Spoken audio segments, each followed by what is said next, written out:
Bonjour et bienvenue sur la petite chaîne qui fait du bien. Aujourd'hui, je vous propose un soin par rapport à la notion du droit à l'existence. Combien de personnes s'excusent d'exister? Combien ont besoin de l'autre pour exister, donc d'une validation extérieure, de plaire pour s'octroyer ce droit à l'existence.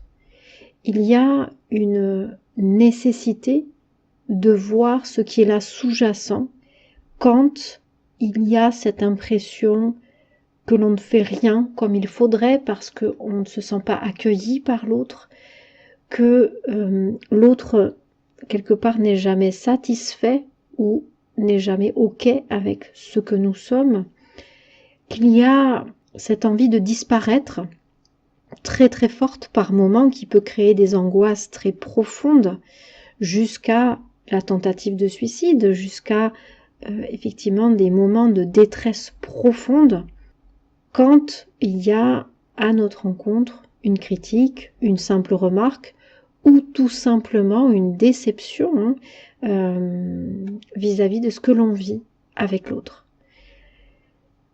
Ce sentiment aussi que peut-être vous avez conscientisé que votre naissance, que votre existence, que votre présence amène d'autres personnes à vivre de la souffrance.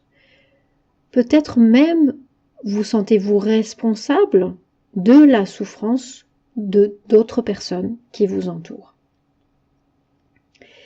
Mais j'ai envie de vous amener à revenir en arrière à cette période de vie fétale où on pourra ensemble contacter avec ce petit être que vous étiez, qui a ressenti les peurs maternelles, les insécurités autour de lui, des doutes, des souffrances, et qui a perçu que c'était de sa faute. J'aimerais que vous trouviez un endroit tranquille pour vous poser et que vous fassiez cet effort-là que de contacter avec le petit bébé que vous étiez et en contactant avec ce petit être sans défense qui arrive avec une conscience plus éclairée, plus élargie que l'être humain adulte puisqu'il est directement au contact de l'essence même de ce qu'il est. Vous voyez qu'il y a eu là beaucoup de confusion et une responsabilité qui a été portée qui n'est pas juste. Dans ce qui a été perçu, il apparaît qu'il y a une conclusion hâtive de je dois prendre en charge, je dois régler, je dois amener une solution à la souffrance de l'autre, à l'émotion de l'autre. Ça se sait être lumière pure et pourtant c'est tellement attaché à ce qui se passe dans les phénomènes, donc tout ce qui est perçu, il y a une telle attraction pour ces mêmes phénomènes que l'on ne perçoit plus ce que l'on est, c'est-à-dire cette lumière de conscience qui nous habite. Et alors, cette focalisation, cette perte de connaissance de ce que nous sommes fait que le petit enfant se perçoit comme étant le responsable de cette souffrance qui est perçue. Parce que c'est auto-centré. Et ça va rester comme ça auto-centré très longtemps. On sait que le petit enfant, il est centré sur lui-même. Il se croit responsable de tout ce qui arrive. Et quelque part, il y a une justesse là-dedans. Mais en même temps, ça ne voit pas les choses à partir de l'espace où ça se sentirait responsable, mais à la fois ce serait OK, parce que ce serait l'amour même qui parlerait, et non pas le petit être limité, donc ce petit être humain. Quand ça parle à partir du petit être humain limité, ça ne peut pas se sentir responsable pour l'émotion de l'autre. C'est là où en fait il y a une dissonance. Et ce que l'on vient ramener vers plus de justesse en vous-même, c'est de dire à ce petit enfant, de lui signifier qu'il n'est pas du tout responsable de l'insécurité, du doute, de la peur ou de toute autre souffrance perçue, qu'il en est le déclencheur, certes, mais ce déclencheur a un but d'élévation, et que l'autre a aussi pour but, dans ce travail, on va dire, en collaboration d'âme, l'autre a pour but de voir ça et d'aller mettre de la lumière sur ceux qui souffrent. Nous sommes à un moment donné les déclencheurs, nous sommes à un moment donné ceux qui amènent un pointage de doigt sur ceux qui souffrent. Mais nous ne sommes pas responsables de ce qui souffre chez l'autre. Tel que le disait Lise Bourbeau, une blessure, elle arrive avec nous, elle est déjà là quand nous naissons, elle est déjà là quand on s'incarne, et c'est comme une méchante blessure sur le pied que l'on aurait oublié de guérir et qui fait toujours mal. Quand quelqu'un vous marche sur le pied, ce n'est pas de sa faute que ça vous fait ce mal de chien. Bien sûr, par inadvertance, il vous a marché sur le pied. Mais en réalité, la blessure était déjà là et vous faisait déjà souffrir. L'autre n'est que le révélateur, que cette blessure est là et qu'elle est toujours à vif, qu'elle a donc besoin qu'on s'occupe d'elle.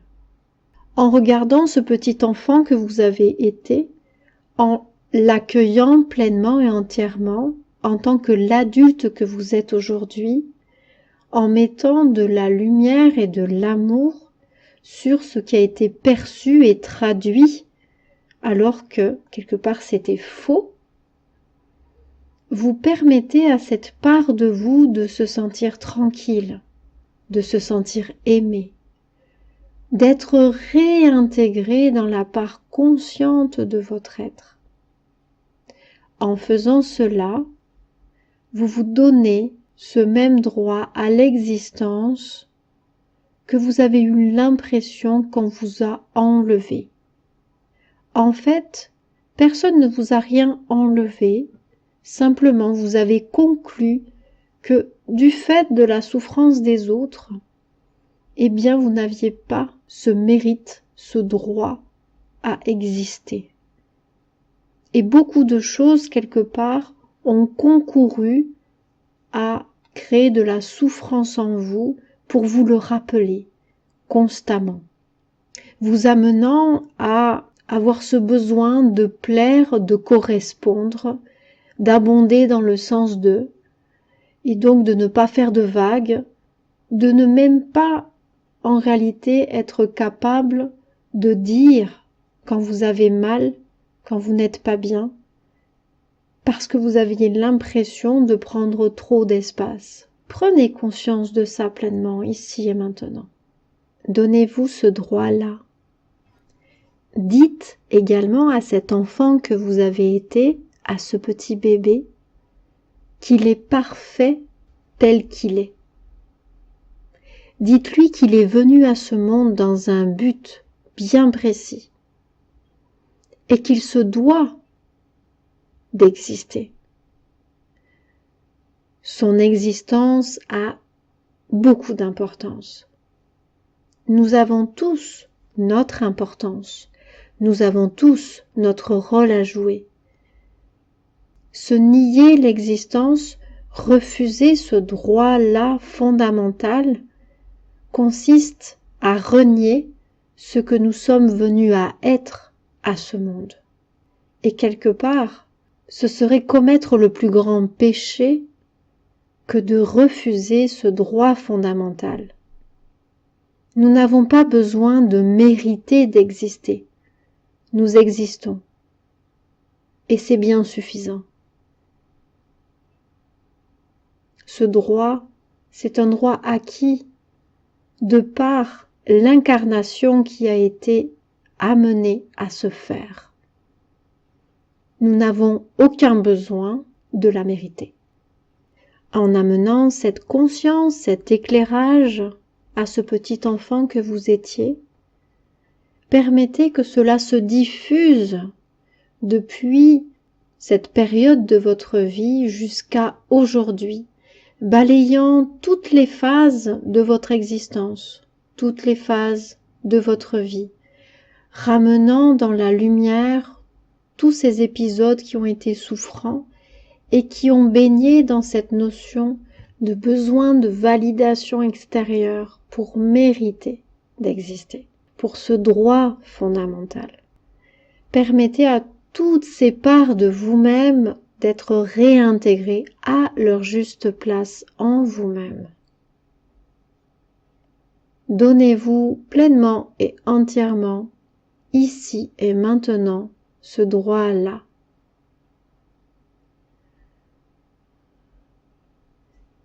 Sentez combien ça fait du bien de lâcher cette nécessité à l'autorisation quelque part extérieure de l'autre à exister.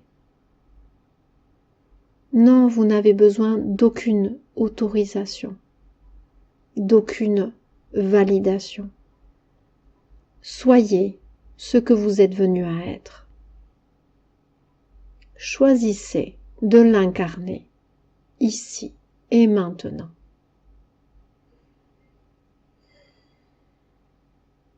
En intégrant cette prise de conscience majeure, vous permettez de retrouver la légèreté.